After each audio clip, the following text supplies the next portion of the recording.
Here we go, another episode of the Fat Guy Podcast. So I'm the Fat Guy. Most people just call me Brett. And welcome in today. We'll be talking about a rapid weight loss meal plan. Simple, effective. It's been a little over a month now. Actually, it's right after the beginning of the new year. So it's right after the beginning of January. I had a person who I don't have permission to give specifics on. But I'll tell you, it was a woman contacted me. People contact me all the time for weight loss advice. Usually it's just a specific question about this keto food or that keto food. But sometimes people are like, give me some kind of plan I can follow. And she wanted to lose weight really, really quick because she was having a surgery that was coming up. It's actually still coming up, scheduled in March. And she wanted to lose as much weight as possible in a healthy way by March. So I came up with this rapid weight loss meal plan for her to follow, and it's been wildly successful for her now. She just passed the 4-week mark. She's lost a ton of weight. Deliriously happy. Feels better than she's felt forever. So we're going to talk about that today. First, I want to say thank you so much for listening, and if you follow us on social media, it's Fat Guy Podcast as a username, no matter which social media you're on. So if you haven't followed, please do. And if you haven't subscribed to the podcast yet, no matter where you get your podcast, you can find us there and you can subscribe. And a big favor you could do is leave us a hopefully a 5-star rating on Apple Podcast and a little comment about how we've helped you in some way. That signals to Apple, hey, when people search for weight loss or keto or intermittent fasting or something, here's a guy people think is knows what he's talking about. Let's share this podcast with people searching. So it helps people find us. Appreciate you for that. I appreciate you tolerating the ads that appear at the beginning and the end and sometimes in the middle of the podcast. I'm trying hard to just hit a break-even point with the annual podcast hosting.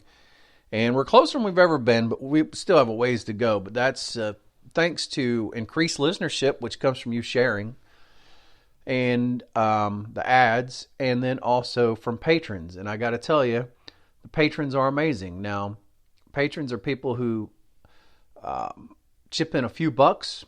In exchange, they get a few perks. One, they get the podcast earlier than anybody else. Usually, I try to release the podcast to patrons on a Wednesday. And then that following Sunday, I release the podcast to the general public. So you're getting it 3-4 days in advance most times. Sometimes, my schedule didn't work out quite right. It's only a couple of days in advance or something like that. But usually it's significantly earlier. All this fluff that you're hearing now is also cut out of the patron-only podcast. They don't hear that. They don't hear ads. There's no advertisements to listen to. There's none of this. Me asking you to do this, thanking you about ads, telling you about how to become, all this stuff is gone. They just get the meat and potatoes. So that's another perk. They go to the front of the line for questions if they need help. And they also, in addition to all that, get patron-only content that I post on Patreon. So it may be graphics explaining different kinds of foods or eating, or like I did a really good one not too long ago talking about fiber, because people talk about how you need fiber. And I found a great study, and that's up just for patrons only. I'm going to do one that's just about salt coming soon. That's going to be a patron only. And then we just do patron-only podcasts in general. So a few perks in there for you for chunking a few bucks my way to hopefully at least make it to the break-even point on this hosting. My patrons are currently Angie Richardson, Hannah DeMello, Eric Barnhart, Cindy Carr, Bessie Williams, Kenneth Wilkerson, and Bobby Houston. I can't say enough good things about those guys. Thank you so much. If you want to consider becoming a patron, check out the perks. Think about it. Losewithmason.com. Losewithmason.com. LOSEWITHMASON.com. So what I'm about to give you is, for most people, probably not a long-term sustainable bill. But I say that with some reservations because I know people who are just carnivore only. They just only eat meat. Basically, they eat meat and eggs, and that's it. They'll eat meat and eggs. Very occasionally, they might have some cheese. Mostly, they're just eating beef. That'd be in the form of roasts or steaks or, that type of thing. Hamburger, ground beef. very rarely will they eat any other kind of meat because beef has the most nutrition in it by far. And so when you're doing a carnivore type diet, you want to get maximum nutrition, and beef is the meat with the maximum amount of nutrition in it. And then eggs, maximum nutrition. So to say, I don't ever want to say something isn't sustainable because it really is up to you. And honestly, once you're on a way of eating like this for an extended period of time, you come to realize you don't need that crazy variety and all the different tastes and flavors, and you come to learn actually that that's what probably made you overeat to start with. All these mixed flavors, the sours with the sweets, the salty with the savory, they mix, and there's these people called look for the bliss point. I don't know if you've ever heard of the bliss point before, but there are scientists in food labs at these huge food companies that provide you like 90% of the food that you find in stores.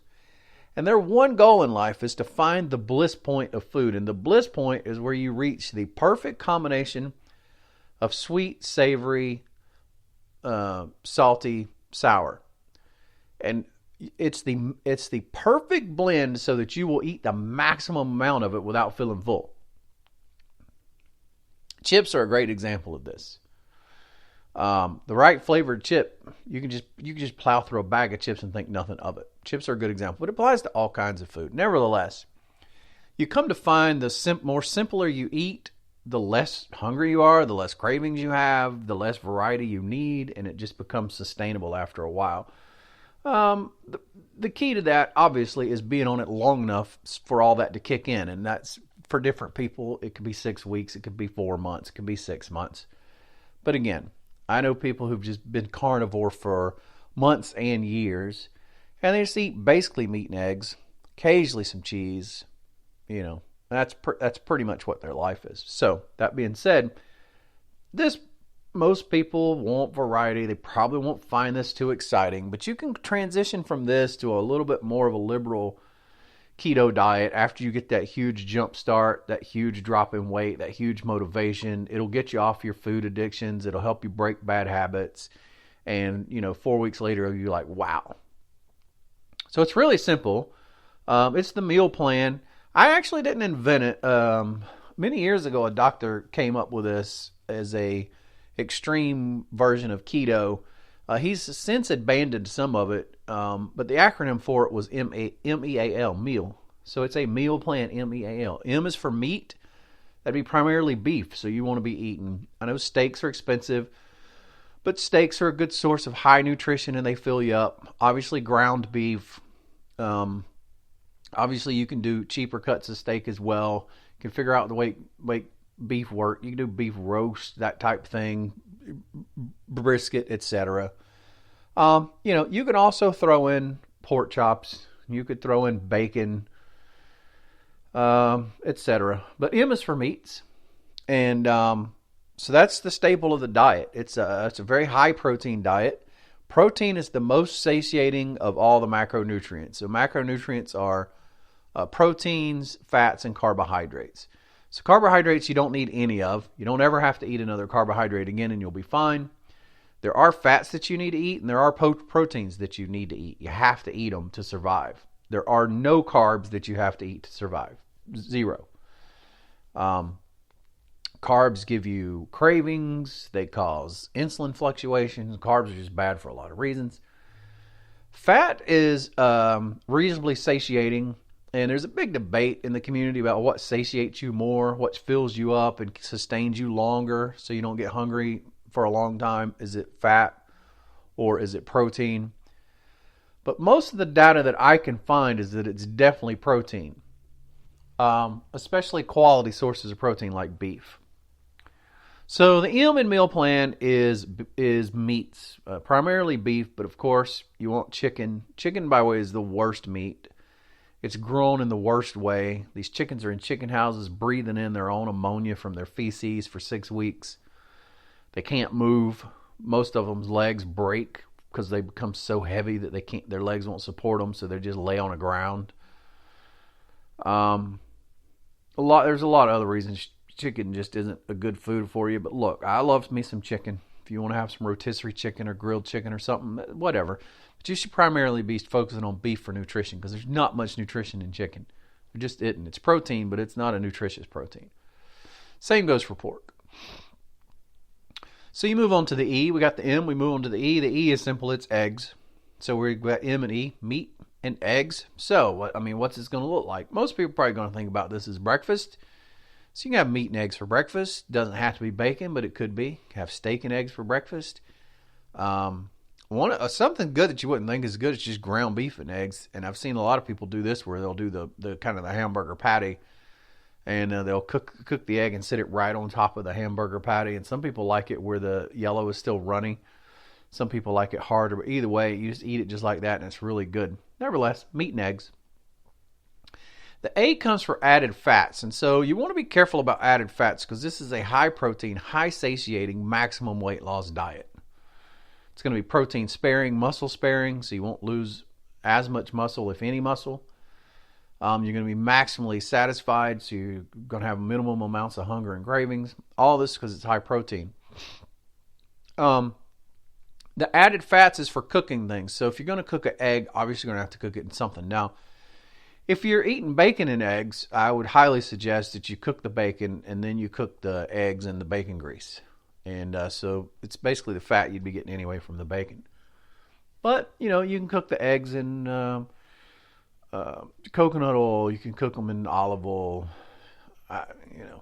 Olive oil is kind of iffy. I'm not a fan of cooking in olive oil because of the heating point and some things that happen to it. It's a great cold oil. It's a very good cold oil, but I don't recommend it for cooking. My favorite cooking oil would be avocado oil. It has such a high smoke point. You're not going to be too bad a shape when you cook with it. And then obviously butter, preferably some grass-fed butter. Kerrygold, which is available at pretty much any grocery store ever, is readily available, and it's pretty good quality butter. But you can cook your eggs in some fat. And then the other place you would use added fats to cook would be when we get to the L, M-E-A-L. So we've got meat, eggs, added fats is the A. The L is leafy greens. So we're talking about turnips. We're talking about collards. We're talking about mustard greens. We're talking about salads. You could squeeze salads in there. And then you can, I would say, occasionally squeeze other things in there like broccoli and cauliflower as well. Cabbage. I honestly wouldn't recommend doing cabbage more than about once a week. It's lower carb, but it's definitely the highest of the carbs of the greens. And nevertheless, you can cook it all the same way. But if you want to cook your greens, your green leafy vegetables, they're not starchy. We're not talking about eating potatoes. We're not eating carrots. None of that. No kind of a starchy vegetable. We're talking about leafy greens. If it's leafy and it's greeny, you can pretty much eat it. It's a real simple rule. If you just walk through the produce section of the grocery store and look at things, if they're leafy and they're greeny, yeah, you can eat them. Asparagus you can slide in there. Like I said, cauliflower you can slide in there. Broccoli you can slide in there. But stick with a lot of greens. Greens are so huge, mainly for potassium, but other reasons as well, which I won't get into because it's not really that important. But then you want to prepare them so they're tasty, and that's where added fats come in. Again, a great example, the cabbage. If you're going to eat cabbage, again, don't be eating cabbage every day, I don't think. 1 or 2 days a week you have the cabbage for your dinner is probably more than fine. And it's one of my favorites because it's easy. You cook down the cabbage in a pan with a bunch of bacon. And boy, is that delicious. And it's the easiest thing in the world. But then again, same way with turnip greens. I cook them the same way. I'll even buy the canned turnip greens. Canned turnip greens are horrible. They don't taste good. But if you plop them in your skillet or whatever, and cook up a bunch of bacon in there, and then cook them down in that bacon fat with the bacon, they become very tasty. Pretty much you can cook all your greens that way. Some days you can have the salad, right? So it's kind of leafy greenies, but it's salad. And so I would say you don't get crazy with the salads. You don't put a lot of stuff in it. It's basically just lettuce and a oily salad dressing. So I mean, really, ultimately, what you want to do is get you some apple cider vinegar and some olive oil and mix it together and pour that over your salad and eat that. But, you know, you could get away with, again, you shouldn't be eating salads every day. Maybe 2-3 times a week your leafy greens are salads. A couple times a week your leafy greens are cabbage. All the other days your leafy greens should be leafy greens. Nevertheless, on your salad days when you have the salads, you can eat your very, very low carb ranch. You can find a ranch that for 2 tablespoons is like 1 carb. Make sure you're only eating the 2 tablespoons, and don't make it a generous tablespoon. Preferably have a scale and weigh it. Whatever weight it says, weigh that amount out and use it. You don't put 4, 5, 6 tablespoons on there and think that you're doing fine. It's very limited amounts. There are some blue cheese. Get the right kind of blue cheese dressing. It's going to only have about 1 carb per 2 tablespoons. You'll be fine with that. And there may be some other variety of flavors out there. Those are the 2 I generally stick with. Or I just make my own, which is the easiest thing ever. And it's just apple cider vinegar and olive oil. You just mix it together and pour it over it. And it's quite delicious. One other thing that I'd add that you can occasionally use. I didn't know this for the longest time. And I kind of accidentally stumbled across it one day. But mayonnaise is actually a pretty good salad dressing. And may sound weird. But it's fatty. It's flavorful. It's basically no carbs. And it'll zest the salad right up. And that's it. That's what you're going to eat. I don't care how much of it you eat. Your plate should primarily be the meat. So if you take a plate, hopefully you don't use these large, humongous size plates that everybody uses these days. Just a regular, good old fashioned, like your grandma would have used, size plate for the table. Half of it should be the protein. Half that plate should be the meat. The other half of the plate should either be the eggs or the leafy greens. And there's nothing that says you can't have eggs and leafy greens in the same meal. Of course you can. It sounds weird. I actually personally know not 1, but 2 people that eat leafy greens and eggs. One of them actually has this spinach egg thing they make in a skillet that I don't think I would ever eat, but they say it's delicious. But I digress because I don't know the recipe and I can't tell you anything else about it. But you're going to be pounding the protein. The protein is going to fill you up. It should, again, almost always be beef. Almost always be beef. And your leafy greens should almost always be just leafy greens. But you can mix the other things in. You can have the broccoli and cauliflower one night. You could have this, that, and the other. But you need to really be getting the turnips and the collards and the mustard greens in there as well.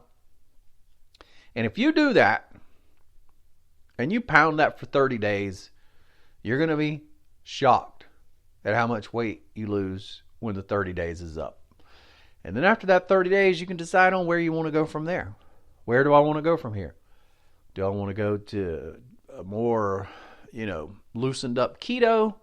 Maybe I want to stick with this. I really like it. Maybe I want to see what another month will do. From that I can't tell you, but I can tell you, you do that for 30 days, you're going to knock back the pounds. Thank you so much for listening. Subscribe to the podcast if you haven't already. It's available wherever you get podcasts. Please leave us a comment, a note, a 5-star on Apple Podcast ratings. Please rate us. God, that means the world to me. Thank you for putting up and tolerating the commercials. That means the world to me. And if you want to consider, chipping a few bucks at us in appreciation for the content that I put out, I think I'm up to podcast number almost 160 now. 160 of these I've put out. They are time consuming. I do try to make them meaningful and useful. I do spend a lot of time on research. I try to provide value. I don't try to just come on here and talk just for the sake of talking. And if that means something to you, look, you can help me offset the cost of the hosting and putting this thing together. That'd mean the world to me. Losewithmason.com. Losewithmason.com. Read all the perks that you can get over there. And that might interest you. Thanks for the patrons who support us, and thank you all so much for listening. We'll talk to you next time.